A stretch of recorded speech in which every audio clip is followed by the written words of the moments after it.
Le monde est vaste, incontrôlable, il nous échappe.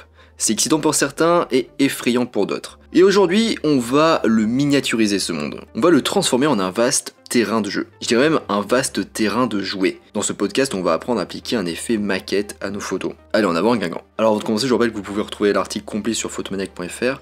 C'est intéressant surtout pour la partie post-traitement parce que là en audio forcément ça va être difficile, ou je sais même pas si je vais le faire pour la partie post-traitement. Et aussi sur mon site vous pouvez retrouver ma formation gratuite sur les bases de la photographie, je vous invite à vous y inscrire si c'est pas déjà fait. Alors la miniaturisation photographique est un genre qui consiste à prendre une photo d'une scène du monde réel et à la convertir en une scène miniature. On peut réaliser cet effet de deux façons. Première façon avec un objectif à bascule et décentrement. Deuxième façon avec le post-traitement, donc un logiciel en post-traitement. Je vais donc aborder ces deux méthodes, mais avant ça, analysons quel type de photo fonctionne pour appliquer l'effet de maquette. Alors là, je vais vous donner juste quelques critères ou bonnes pratiques pour prendre votre photo pour après la transformer en maquette. La photo doit être prise en plongée, donc depuis le dessus, mais pas non plus d'un point de vue totalement aérien parfaitement parallèle au sol, mais quelque chose entre les deux. Et cette vue elle vous permettra d'appliquer facilement cet effet de profondeur de champ, parce qu'en fait il va y avoir du flou un petit peu devant, un petit peu derrière, et si on n'est pas parfaitement du dessus c'est pas possible. Ensuite c'est mieux que la scène soit simple, et pas complexe avec plein d'éléments, parce qu'en effet les scènes miniatures elles sont généralement très simples, et on essaie du coup toujours de coller à cet esprit de maquette ferroviaire. Une mise au point correcte sur votre sujet est aussi indispensable, parce que l'effet il repose sur le contraste entre les zones nettes, donc qui sera vers le centre de la photo, et les zones de flou qui vont entourer cette zone nette. Ce qui est impossible du coup à faire avec un sujet qui est flou. L'effet va tomber à l'eau. Alors évitez les plans trop larges mais soyez suffisamment éloigné de la scène. En effet il est peu probable que l'on se retrouve à la hauteur d'un sujet d'une maquette quand on prend une photo de maquette, et d'ailleurs si les personnes sont présentes dans la scène, elles doivent paraître assez petites et sombres. Ensuite, assurez-vous que la scène ou le sujet soit intéressant. Par exemple, la photo d'une cathédrale avec des flèches et des arcs boutants est intéressante, alors que la photo d'un centre commercial avec un sommet qui est totalement plat le sera beaucoup moins. Un sujet avec des couleurs vives colle bien avec l'aspect joué. Idéalement, le sujet d'ailleurs il sera placé vers le centre de la photo, parce que je le rappelle, on aura une zone nette au milieu et du flou autour, donc du flou au-dessus et en dessous de la photo. Et enfin, essayez autant que possible d'avoir des photos qui présentent de grandes zones de premier plan et d'arrière-plan avec le sujet du coup isolé au milieu. Donc là en podcast c'est pas possible, mais sur l'article et sur la vidéo je montre deux exemples de photos qui sont de bonnes candidates pour appliquer l'effet maquette. Ça vous donne comme ça une idée de l'angle de prise de vue, ça reprend un petit peu tous les critères qu'on vient de voir. Et maintenant je vais parler de comment réaliser un effet maquette avec un objectif à bascule et décentrement. Alors déjà c'est quoi cette chose? C'est un objectif qui est très spécial et surtout très coûteux. Par exemple l'objectif TS-E 24 mm f3.5 II de chez Canon est un objectif à bascule et décentrement.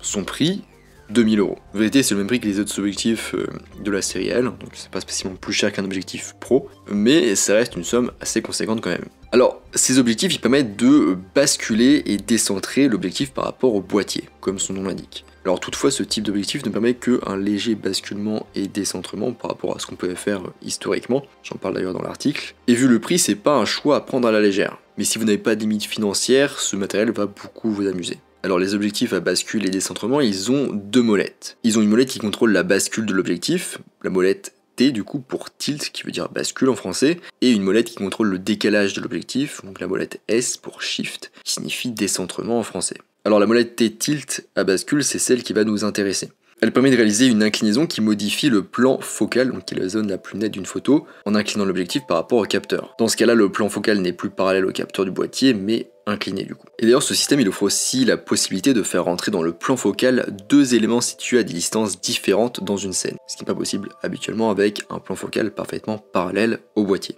L'inclinaison, il vous permet aussi et surtout de créer une profondeur de champ très faible avec beaucoup de flou. Et il permet aussi l'inverse d'ailleurs d'augmenter cette profondeur de champ pour avoir une meilleure netteté visuelle au global. Et c'est cette fonction dont on se sert pour créer nos scènes miniatures. C'est le rétrécissement de la profondeur de champ qui va créer une zone floue au-dessus et en dessous de la photo et qui va créer du coup cet effet de maquette. Donc pour produire cet effet, il faudra simplement se positionner en hauteur, installer son appareil photo sur un trépied et basculer la molette T et déclencher.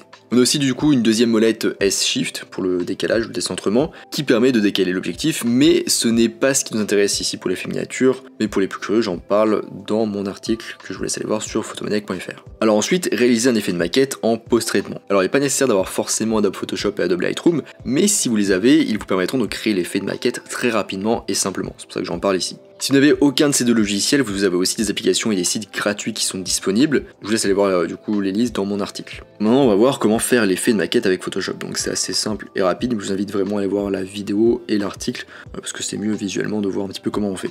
Alors déjà vous allez ouvrir la photo dans Photoshop, ensuite vous allez dupliquer le calque avec CTRL plus J sur Windows ou commande plus J sur Mac, et c'est à ce calque dupliqué qu'on va appliquer l'effet.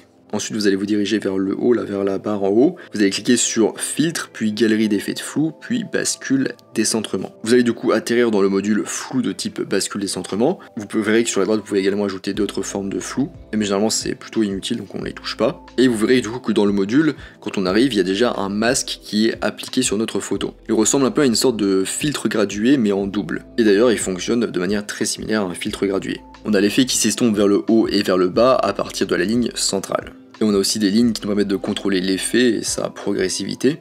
On a les lignes pleines qui contrôlent le bord de l'effet et on a les lignes pointillées qui déterminent son adoucissement. On peut régler l'intensité du flou avec le curseur flou à droite qui est sous le volet bascule décentrement. Et on peut bien sûr déplacer le filtre et les parties supérieures et inférieures peuvent être aussi déplacées et ajustées séparément. Donc une fois que vous avez fait vos petits réglages, vous cliquez sur OK et normalement c'est bon. Voilà, c'est vraiment assez simple et rapide sur Photoshop.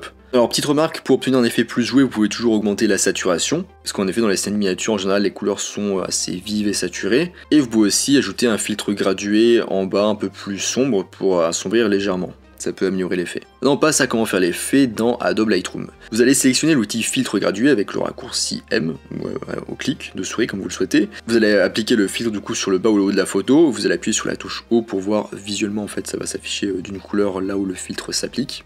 Donc mettez-le dans le bon sens. Il faut que la zone colorée soit vers le bas de la photo du coup si vous le mettez en bas, ou vers le haut si vous mettez le filtre vers le haut. Vous allez double-cliquer sur Effet pour remettre tous les réglages du filtre à 0. Vous allez déplacer le curseur netteté sur la gauche et éventuellement aussi un peu la clarté sur la gauche. Vous appuyez sur la touche O de nouveau pour enlever le masque et voir l'effet s'appliquer, pour voir si c'est plus ou moins ce que vous souhaitez. Vous faites vos ajustements en fonction, là vous le déplacez, vous augmentez ou pas la netteté ou la clarté. Ensuite vous faites clic droit puis vous cliquez sur dupliquer et vous allez retourner ce second filtre dupliqué et le placer du coup vers le haut ou vers le bas en fonction d'où vous avez placé votre premier filtre. Vous cliquez sur terminer et vous exportez. Et là pareil, si vous voulez un effet un peu plus joué, vous augmentez la saturation et vous pouvez aussi peaufiner en ajoutant un filtre gradué sombre en bas du cadre. Alors à la fin de ce podcast sur comment faire un effet de maquette avec ces photos, je vous invite vraiment à aller voir l'article toujours ou la vidéo pour avoir plus d'éléments visuels, surtout pour la partie post-traitement et pour la partie exemple de photo qui fonctionne avec l'effet maquette. Sur mon site, vous pouvez aussi accéder toujours à ma formation gratuite sur les bases de la photo.